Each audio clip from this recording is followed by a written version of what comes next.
सुनिए काव्य ग्रंथ, मंत्र, श्लोक, स्तोत्र, भजन एवं धर्म के साथ जुड़ी कथाएं। भक्ति से आत्मशक्ति। कृष्ण गोविंद गोपाल माधव मुरारी, मधुर मुरली बजाते मिलेंगे ग्वाल बालों के संग जमुना तटे पर। गैया चराते मिलेंगे कृष्ण गोविंद गोपाल माधव मुरारी। ग्वाल बालों के संग खेलते मिलेंगे कृष्ण गोविंद गोपाल माधव मुरारी। मधुर मुरली बजाते मिलेंगे। करार विल्लेन पदार विल्लम, मुखार विल्ले विणवेशयन्दम। वटस्य पत्र पुटे शयानम्, श्रीबालमुकुन्दं शीर्षा नमामि। अखण्डमण्डलाकारं व्याप्तमेन चराचरं, तत्पदं दर्शितमेन तस्मै श्रीगुरुवे नमः। तस्मै श्रीगुरुवे नमः। या कुन्दन्दुसारारधवला, या शुभ्रवस्त्रावृता, या वीणावरदण्डमण्डितकरा, या श्वेतपद्मासना, या ब्रह्मचित्सङ्करा, प्रविधवे देवै सदा वन्दिता। सा मां पातु सरस्वती भगवती निशेषजाड्यापा।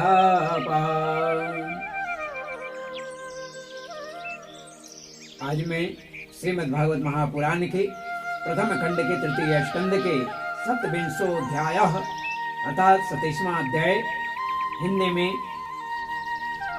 आरंभ कर रहा हूँ, जिसका शीर्षक है प्रकृति पुरुष के विवेक से मोक्ष प्राप्ति का वर्णन।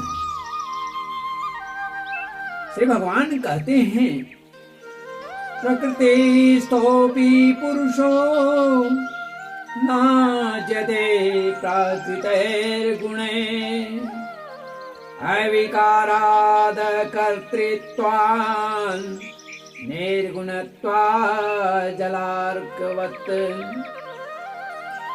माता जी, क्योंकि ये कथा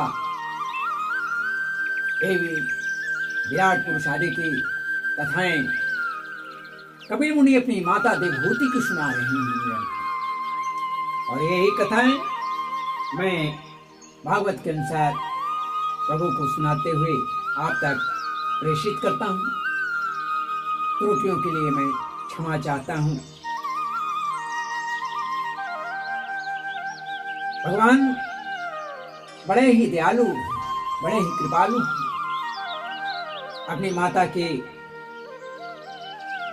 पीड़ा को देख नहीं सकने के कारण उनसे सहन नहीं हुआ, क्योंकि करुणा निधान है। अतः उनकी कल्याणार्थ उन्होंने अपने सृष्टि का वर्णन आरंभ किया है, जो आप तक पहुंच रहे हैं। भगवान कहते हैं कि माता जी, हे मां, जिस तरह जल में प्रतिबिंबित सूर्य के साथ जल के शीतलता, चंचलता आदि गुणों का संबंध नहीं होता, उसी तरह उसी प्रकार प्रकृति के कार्य शरीर में स्थित रहने पर भी आत्मा वास्तव में उसके सुख दुख आदि धर्मों से लिप्त नहीं होता, क्योंकि वह स्वभाव से निर्विकार, अकर्ता और निर्गुण है। किंतु जब वही प्राकृत गुणों से अपना संबंध स्थापित कर लेता है, तब अहंकार से मोहित होकर मैं करता हूं, मैंपन का जो आप बात आती है, मैं करता हूं, ऐसा मानने लगता है। उस अभिमान के कारण वह देह के संसर्ग से किए हुए पुण्य पाप रूप कर्मों के दोष से अपनी स्वाधीनता और शांति को खो बैठता है, अपनी आजादी को वह खो बैठता है।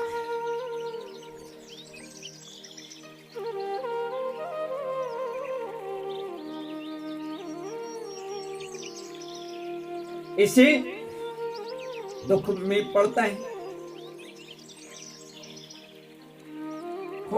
उत्तम, मध्यम और नीच योनियों में उत्पन्न होकर संसार चक्र में घूमता रहता है। यही कारण है कि निम्न योनियों में उसका जन्म लेना पड़ता है। तो जिस प्रकार स्वप्न में भय सुखादि का कोई कारण नहीं होता, कारण नहीं होने पर भी स्वप्न के पदार्थ में आस्था हो जाने के कारण दुख उठाना पड़ता है,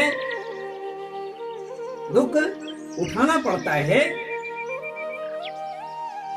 उसी प्रकार भय, शोक, अहम, मम एवं जन्म मरण आदि रूप संसार की कोई सत्ता न होने पर भी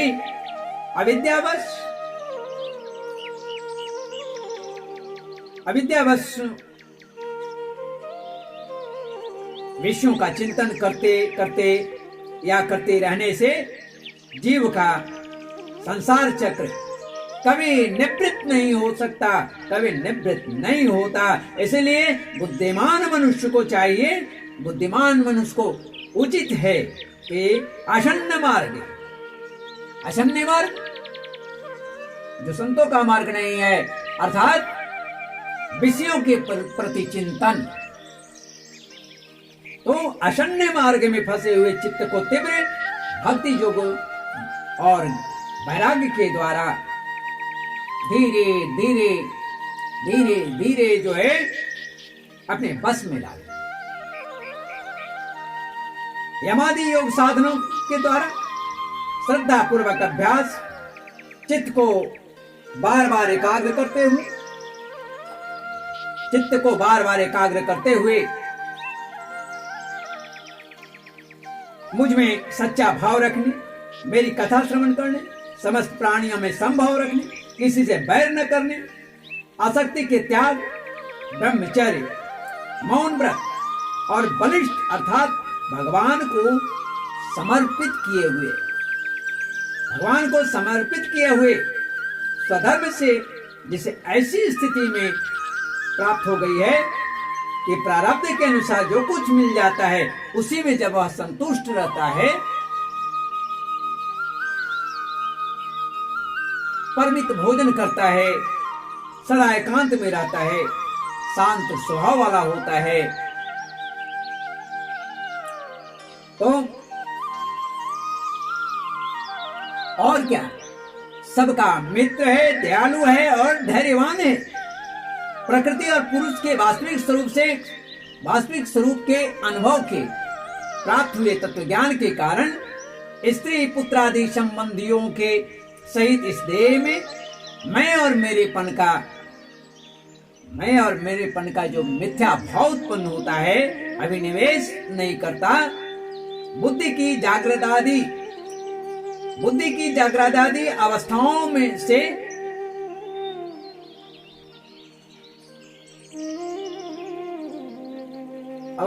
भी अलग हो गया है तथा परमात्मा के सिवा और कोई वस्तु नहीं दिखता। सात्मा समय मोहि में जग देखा, मोते संदेह अधिक करी लेखा। ऐसी स्थिति होती है वह आत्मदर्शी मुनि नेत्रों से सूर्य को देखने की भांति अपने शुद्ध अंतःकरण द्वारा परमात्मा का साक्षात्कार कर उस अद्वितीय ब्रह्म पद को प्राप्त हो जाता है तथा जो देहादि संपूर्ण उपाधियों से पृथक अहंकार आदि मिथ्या वस्तुओं से में सत्य रूप से भासने वाला जगत कारण भूता प्रकृति का अधिष्ठान महदाधिकारी वर्ग का प्रशासक और कार्य कारण रूप संपूर्ण पदार्थों में व्याप्त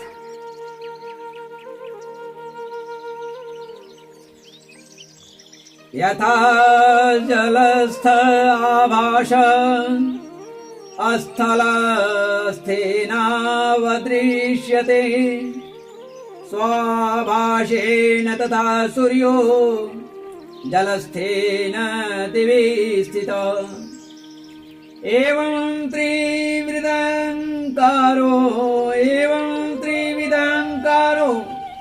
भूतेन्द्रिय मनोमय स्वाभासैर्लक्षितो नेन सदा भासेन सत्यदृक्। जिस प्रकार जल में पड़ा हुआ सूर्य का प्रतिबिंब दीवार पर पड़े हुए अपने आभास के प्रति संबंध से देखा जाता है और जल में दिखने वाले प्रतिबिंब से आकाश स्थित सूर्य का ज्ञान होता है, उसी प्रकार वैकारी आदि भेद से तीन प्रकार का अहंकार देह इंद्रिय और मन में स्थित अपने प्रतिबिंब से लक्षित होता है और फिर सत्य परमात्मा के प्रतिबिंब युक्त उस अहंकार के द्वारा सत्य ज्ञान स्वरूप परमात्मा का दर्शन होता है। जो सुसुप्ति के समय निद्रा से शब्द आदि भूत सूक्ष्म इंद्रिय और मन बुद्धि आदि के अव्याकृत में लीन हो जाने पर स्वयं जागता रहता है और सर्वथा अहंकार शून्य है। मतलब जागृत अवस्था में वह आत्मा भूत सूक्ष्म आदि दृश्य वर्ग के दृष्टा रूप में अस्पष्टतया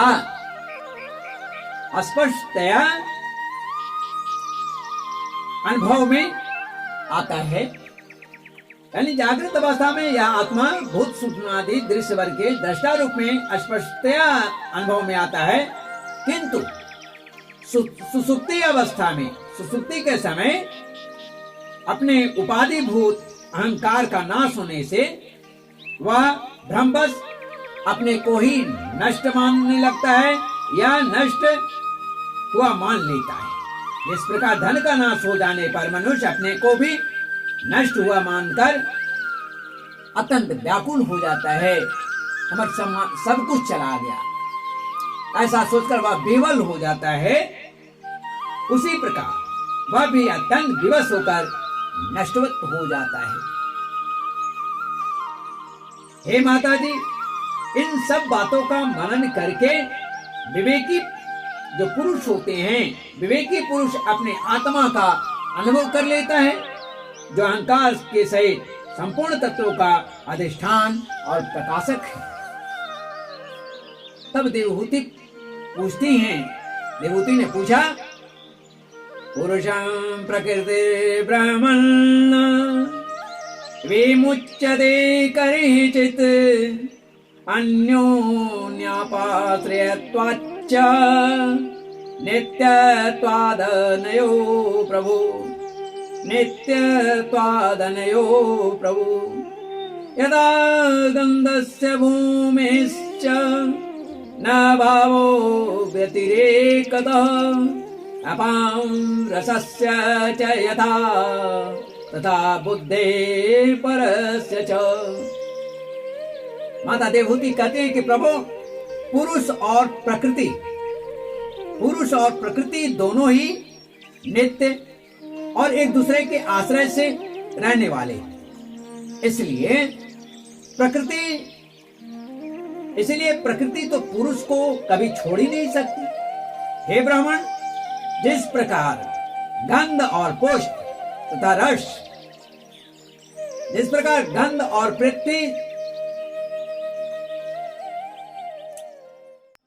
तथा रस और जल की पृथक पृथक स्थिति नहीं हो सकती, उसी प्रकार पुरुष और प्रकृति भी एक दूसरे को छोड़कर नहीं रह सकते। अतः जिनके आश्रय से आकर्ता पुरुष को वह कर्म बंधन प्राप्त हुआ है, उन प्रकृति के गुणों के रहते हुए उसे कैवल्य पद कैसे प्राप्त होगा? यदि तत्वों का विचार करने से कभी यह संसार बंधन का तीव्र भय निवृत्त हो भी जाए, तो भी उसके निमित्त भूत प्राकृतिक गुणों का अभाव न होने से वह भय फिर उपस्थित हो सकता है। तब भगवान कहते हैं, अनिमित्त निमित्तेन स्वधर्मेण मलात्मना, अनिमित्त निमित्तेन स्वधर्मेण मलात्मना, तीव्रया भक्त्या च श्रुत संभृतया चिरं। हे माता, जिस प्रकार अग्नि का उत्पत्ति स्थान अग्नि अपने से ही उत्पन्न अग्नि से जलकर भस्म हो जाता है, अग्नि माने लकड़ी, उसी प्रकार निष्काम भाव से किए हुए स्वधर्म पालन द्वारा अंतःकरण शुद्ध होने से बहुत समय तक भगवत कथा श्रवण द्वारा पुष्ट हुई मेरी तीव्र भक्ति से तत्व साक्षात्कार कराने वाले ज्ञान से, प्रबल वैराग्य से, व्रत नियम आदि के सहित किए हुए ध्यानाभ्यास से और चित्त की प्रगाढ़ता एकाग्रता से पुरुष की अविद्या जो है दिन रात छिन्न होती रहती है, घटता रहता है, धीरे धीरे वह लीन हो जाता है। फिर नित्य प्रति दोष दिखने से भोग कर त्यागी हुआ प्रकृति अपने स्वरूप में स्थित और स्वतंत्र अर्थात बंधन से मुक्त हुए उस पुरुष का कुछ भी नहीं बिगाड़ सकती। जैसे सोए हुए पुरुष को स्वप्न में कितने ही अनर्थों का अनुभव करना पड़ता है, किंतु जग पड़ने पर उसे उन स्वप्न के अनुभव से किसी प्रकार का मोह नहीं होता। उसी प्रकार जिसे तत्व ज्ञान हो गया है, और जो निरंतर मुझ में ही मन लगाए रहता है, उस आत्माराम मुनि का प्रकृति कुछ भी बिगाड़ नहीं पाती। जो निरंतर में मुझे ध्याता है, मुझ पर ही जो आश्रित होता है, उसे प्रकृति अर्थात माया कुछ भी बिगाड़ नहीं सकती है, ऐसा प्रभु कहते हैं। जब मनुष्य अनेकों जन्मों में बहुत समय तक इस प्रकार आत्मचिंतन में निमग्न रहता है, तब उसे ब्रह्मलोक पर्यंत सभी प्रकार के भोगों से वैराग्य हो जाता है। प्रभु आगे कहते हैं, मद भक्ता प्रति बुद्धार्थो मत प्रसादेन भूयसा ने श्रेयसा स्वसंस्थान कैवल्याख्यं मदाश्रयम्। मेरा वह धैर्यवान भक्त मेरी ही महती कृपा से तत्व ज्ञान प्राप्त करके आत्मा अनुभव के द्वारा सारे संशयों से मुक्त हो जाता है, और फिर लिंग देह का नाश होने पर एकमात्र मेरे ही आश्रित अपने स्वरूप भूत कैवल्य संज्ञक मंगलमय पद को सहज में ही प्राप्त हो जाता है, जहां पहुंचने पर जोगी को फिर पुनर्जन्म नहीं होता, जोगी को लौट कर नहीं आना पड़ता है। हे माता जी, यदा न योगोपचिता सुचेतो माया सुसिद्ध से विसर्जतिंग अनन्य हेतु स्वथ में गति स्यात् आत्यंतिके यत्र न मृत्युहाश। माता जी, यदि योगी का चित्त योग साधना से बड़ी हुई मायामयी अनिमादि सिद्धियों में जिनकी प्राप्ति का योग के सिवा दूसरा कोई साधन नहीं है, वह नहीं फंसता है, तो उसे मेरा वह अविनाशी परम पद अवश्य प्राप्त हो जाता है। वहां जहां मृत्यु की कुछ भी दाल नहीं गलती है। इस प्रकार श्रीमद् भागवत महापुराण के प्रथम खंड के तृतीय स्कंद के 27वां अध्याय हिंदी में यहाँ समाप्त होता है। प्रकृति पुरुष के विवेक से मोक्ष प्राप्ति का वर्णन यहाँ पर समाप्त होता है। माधव नारायण नारायण नारायण। श्री भागवत भगवान की आरती। पापियों को पाप से तारती। श्रीमन नारायण नारायण